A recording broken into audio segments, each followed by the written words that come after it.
और अब आपको दिखाते हैं कि ईरान और इजराइल के बीच जो जंग आज एक बार फिर से शुरू हुई है, उसमें कौन कितना मजबूत है, किसके पास कितनी ताकत है, चाहे वो सैनिक हो या फिर उसका बाकी और मिलिट्री इक्विपमेंट्स हो। थल सेना की ताकत को लेकर हम बात करें तो इजराइल और ईरान के पास जो एक्टिव फोर्स है, इजराइल के पास 1,70,000 सैनिक हैं और ईरान के पास 6,10,000 सैनिक है। अगर रिजर्व फोर्सेस को लेकर हम बात करें तो 4,65,000 के आसपास रिजर्व फोर्सेस है यहां पर इजराइल के पास, और रिजर्व फोर्स ईरान के पास करीब 3.5 लाख के आसपास है। बख्तरबंद गाड़ियां 35,000 के आसपास वहां पर हैं और बिल्कुल, और ईरान के पास 65,000 से ज्यादा की ये तादाद यहां पर आती है। अगर टैंक्स को लेकर हम बात करें 1300 से लेकर 1700 के आसपास यहां पर टैंक्स हैं इजराइल के पास, और ईरान के पास 1700 से ज्यादा टैंक्स यहां पर हैं।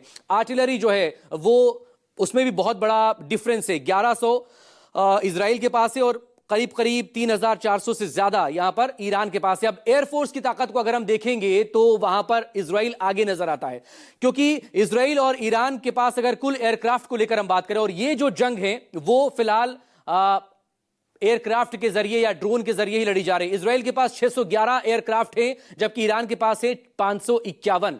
अटैकिंग पोजीशन पर लेकर अगर हम बात करें फाइटर जेट्स को लेकर, तो फाइटर जेट्स हैं 240 इजराइल के पास, और ईरान के पास इसकी तादाद कम है 188, वो भी उसके पास एडवांस्ड फाइटर जेट्स ईरान के पास नहीं है, ये सबको पता है। अटैक हेलीकॉप्टर्स में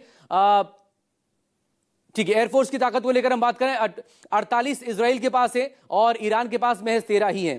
ट्रांसपोर्ट एयरक्राफ्ट को लेकर हम बात करें तो यहां पर भी दोनों के पास फर्क बहुत ज्यादा हमें नजर आ रहा है। लेकिन इस सबके बीच अगर हम नेवी की ताकत को लेकर बात करें, क्योंकि समंदर में ईरान मजबूत है, इससे इनकार नहीं किया जा सकता, लेकिन उसके पास बड़े वॉरशिप नहीं है। इजराइल के पास 13 यहां पर ट्रांसपोर्ट एयरक्राफ्ट हैं और ईरान के पास 87 है। फिलहाल जो इस वक्त स्क्रीन पर आप मेरे साथ यहां पर देख पा रहे हैं वो एयरफोर्स की ताकत के बारे में हम बता रहे हैं।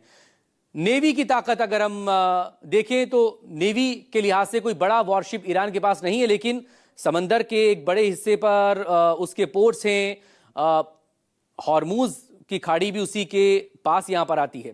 बहरहाल इजराइल और ईरान में पहले भी जंग छिड़ चुकी है।